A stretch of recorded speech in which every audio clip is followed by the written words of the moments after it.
नमस्कार दोस्तों, मैं पवन।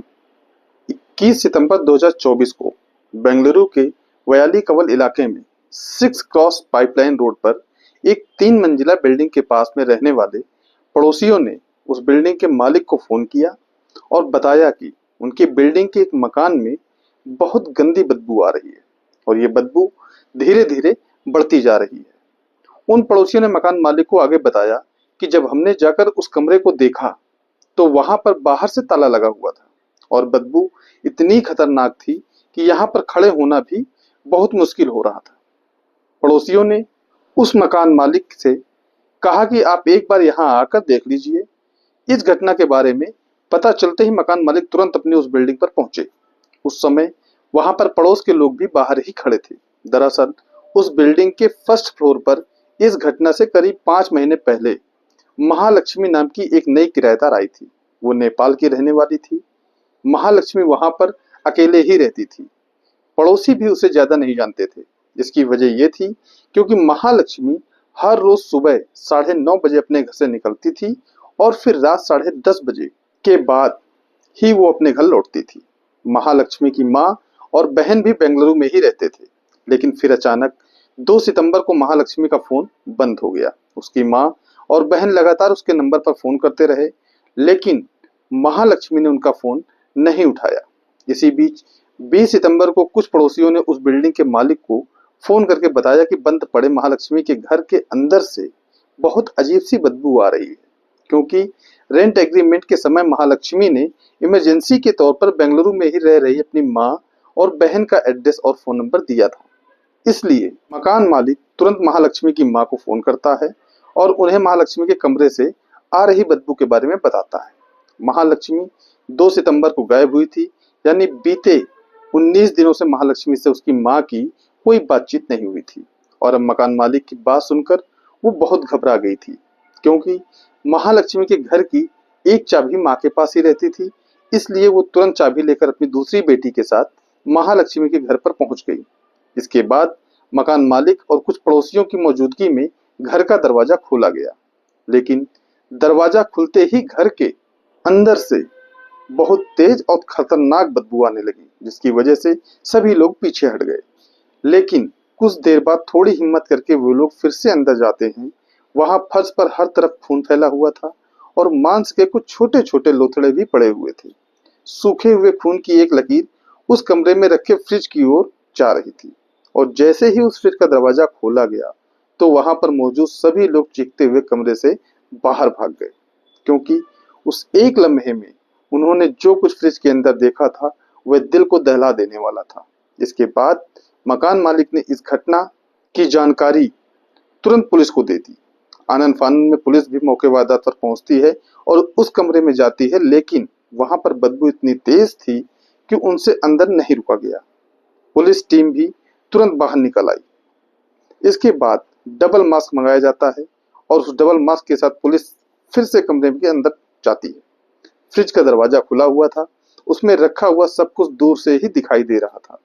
फ्रिज के सामने ऊपर वाले खाने में 2 इंसानी पैर रखे थे, बीच के खाने में इंसानी जिस्म के अलग अलग हिस्से और सबसे निचले खाने में एक सिर। ये सिर महालक्ष्मी का था। लेकिन जब पुलिस की नजर कमरे के फर्श पर पड़ी तो फर्श का मंजर देखकर पुलिस वालों के होश खराब हो गए, क्योंकि वहां पर जमे हुए खून के साथ साथ मांस के छोटे छोटे टुकड़े भी इधर उधर बिखरे पड़े थे। उस कमरे में रखे 165 लीटर के सिंगल डोर फ्रिज में पूरे 19 दिनों तक 29 साल की महालक्ष्मी अनगिनत टुकड़ों में बंद थी। खुद बेंगलुरु पुलिस को भी याद नहीं कि उन्होंने इससे पहले कभी इतना खौफनाक क्राइम सीन देखा हो। उस कमरे में कत्ल के सबूत टुकड़ों की शक्ल में बिखरे पड़े थे। इसके बाद फोरेंसिक टीम को भी घटना स्थल पर बुलाया जाता है, लेकिन फोरेंसिक टीम के लिए यह भी एक अजीब सा क्राइम सीन था। ऐसे क्राइम सीन से फोरेंसिक टीम के लिए भी सबूत जुटाना हद से ज्यादा मुश्किल काम था। उन्हें समेटने के लिए फोरेंसिक टीम को सरकारी हॉस्पिटल के मेडिकल स्टाफ को बुलाना पड़ा। हॉस्पिटल से पोस्टमार्टम के स्टाफ के पहुंचने के बाद फ्रिज से लेकर फर्श तक बिखरे लाश के टुकड़ों को समेटा गया। इसी दौरान अंदाजा लगाया गया कि लाश के टुकड़ों की तादाद करीब 55 से 60 के बीच हो सकती है। इसके बाद टुकड़ों में बटी उस लाश को पोस्टमार्टम के लिए भेज दिया गया। टुकड़े समेटने के बाद पुलिस ने उस कमरे की तलाशी ली। छानबीन के दौरान पुलिस को महालक्ष्मी के बेड पर रखा हुआ एक मोबाइल फोन मिला। ये मोबाइल फोन महालक्ष्मी का ही था और जब उस मोबाइल की सीडीआर यानी कॉल डिटेल रिकॉर्ड को चेक किया गया तो पता चला कि उस फोन से आखिरी कॉल 2 सितंबर को किया गया था। यानी 2 सितंबर के बाद से ना तो इस फोन पर कोई फोन किया गया और ना ही कोई कॉल रिसीव किया गया। इससे बेंगलुरु पुलिस ने अंदाजा लगाया कि महालक्ष्मी का कत्ल 2 से 3 सितंबर के बीच ही हुआ होगा। लेकिन अब सवाल ये था कि आखिर महालक्ष्मी को इतनी बेदर्दी से किसने और क्यों मारा था? आखिर महालक्ष्मी से किसी की क्या दुश्मनी हो सकती थी और वो कातिल कौन था? इन्हीं सवालों को लेकर बेंगलुरु पुलिस अपनी तफ्तीश शुरू करती है। पुलिस सबसे पहले महालक्ष्मी की मां और बहन से पूछताछ करती है। पूछताछ के दौरान महालक्ष्मी की मां और बहन ने बताया कि साल 2019 तक उनका परिवार नेपाल में ही रहा करता था।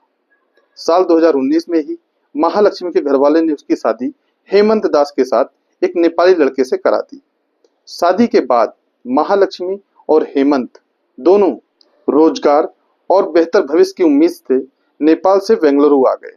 बेंगलुरु में हेमंत एक मोबाइल शॉप पर काम करने लगा, जबकि महालक्ष्मी को एक मॉल के ब्यूटी शॉप में सेल्स वुमेन टीम लीडर की नौकरी मिल गई। वो दोनों बेंगलुरु के नीला मंगला इलाके में किराए के मकान में रहने लगे। इसके बाद उन दोनों की एक बेटी हुई। यानी साल 2023 तक तो उन दोनों के बीच सब कुछ ठीक ठाक था, लेकिन 2023 के आखिर में हेमंत और महालक्ष्मी आपसी झगड़ों के चलते अलग हो गए। उनकी बेटी हेमंत दास के साथ ही रहती थी, जबकि महालक्ष्मी ये वयाली कवल इलाके में इस घटना से 5 महीने पहले ही किराए का एक कमरा ले लिया था। वहां पर वो अकेली ही रहती थी। महालक्ष्मी 15 दिन या महीने में एक बार अपनी बेटी से मिलने हेमंत के घर जाती थी। हेमंत और महालक्ष्मी के खराब रिश्तों के बारे में पता चलते ही पुलिस तुरंत हेमंत के घर पहुंचती है और उससे पूछताछ करती है। पूछताछ में पता चला कि महालक्ष्मी और हेमंत के बीच इस दूरी की सबसे बड़ी वजह महालक्ष्मी का अफेयर था। हेमंत को शक था कि उत्तराखंड के रहने वाले एक हेयर ड्रेसर अशरफ और महालक्ष्मी के बीच अफेयर चल रहा है। इसी बात को लेकर हेमंत और महालक्ष्मी के बीच हर रोज झगड़ा होता था और इसी झगड़े के कारण इस घटना से करीब 9 महीने पहले महालक्ष्मी और हेमंत दोनों अलग रहने लगे थे। कुछ दिन तो महालक्ष्मी अपनी मां और छोटी बहन के साथ ही रह रही थी, लेकिन 5 महीने पहले वो किराए के इस घर में आकर रहने लगी थी। पड़ोसियों के मुताबिक महालक्ष्मी आस पड़ोस के लोगों से घुली मिली नहीं थी। वहां पर वो किसी से भी ज्यादा बात नहीं करती थी। महालक्ष्मी हर रोज सुबह 9:30 बजे अपने काम पर चली जाती थी और रात 10:30 बजे के बाद अपने घर आ जाती थी। हालांकि कई बार पड़ोसियों ने एक अजनबी लड़के को महालक्ष्मी को उसके घर से ले जाते और लाते हुए जरूर देखा था, लेकिन वो लड़का कौन था इसके बारे में उसके पड़ोसी भी कुछ नहीं जानते थे, क्योंकि पुलिस को महालक्ष्मी के पति हेमंत ने भी अशरफ नाम के एक हेयर ड्रेसर के बारे में बताया था और पड़ोसियों ने भी एक अजनबी के बारे में बताया था। इसलिए बेंगलुरु पुलिस हेमंत के द्वारा बताए गए एड्रेस पर अशरफ के पास पहुंचती है। इत्तेफाक से अशरफ अपनी दुकान पर ही मिल गया। इसके बाद उसे पुलिस स्टेशन लाकर उससे पूछताछ की गई, लेकिन फिर भी कोई सफलता हाथ नहीं लगी। महालक्ष्मी के पति हेमंत दास हेयर ड्रेसर अशरफ यानी जिस पर हेमंत को शक था, बेंगलुरु पुलिस उन दोनों से लंबी पूछताछ करती है। शुरुआती पूछताछ के बाद ही पुलिस को इस बात का अंदाजा हो गया था कि महालक्ष्मी के कत्ल में इन दोनों का कोई हाथ नहीं है। दोनों के मोबाइल की कॉल डिटेल्स में 2 सितंबर से लेकर 21 सितंबर तक उनकी लोकेशन में ऐसा कुछ नहीं मिला था जिससे कि उन पर शक किया जा सके। यानी सवाल अब यही था कि आखिर महालक्ष्मी का कातिल कौन है? वो व्यक्ति कौन था जिसने पहले इतनी बेदर्दी से उसका कत्ल किया और फिर उसकी लाश के टुकड़ों को फ्रिज में भर दिया था?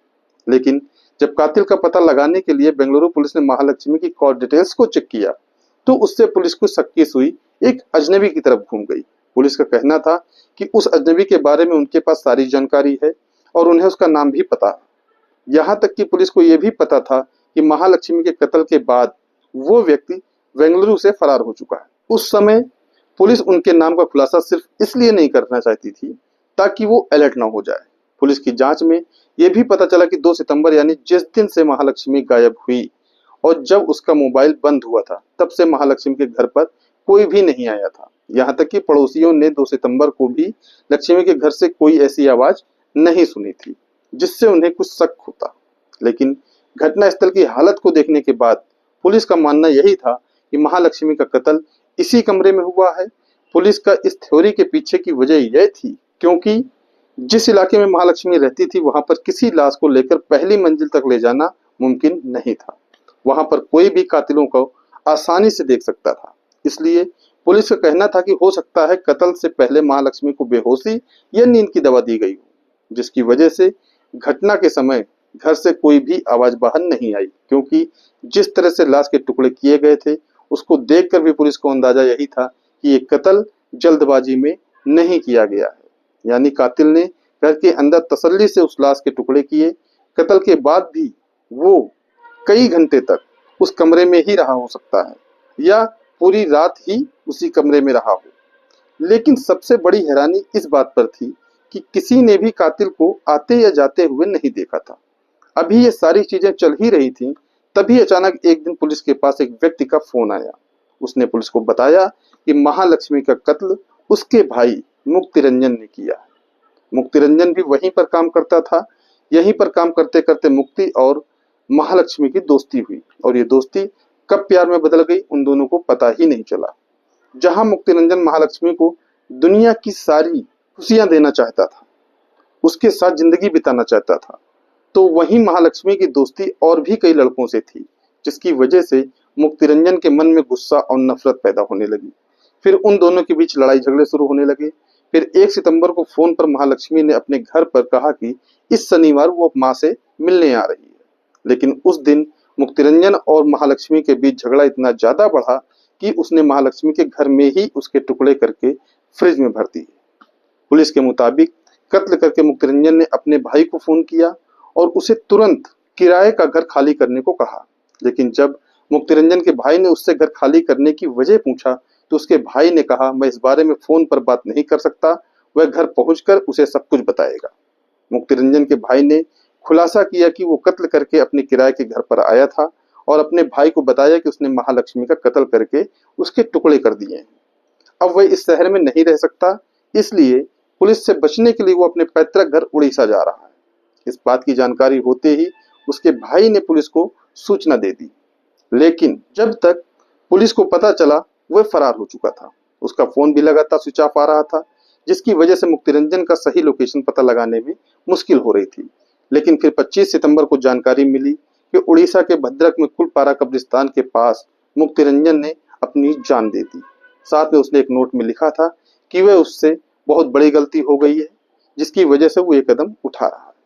दोस्तों, इस कहानी को सुनाने का उद्देश्य आपका दिल दुखाना नहीं है, आपको परेशान करना नहीं है, बल्कि आपको जागरूक करना है, सचेत करना है।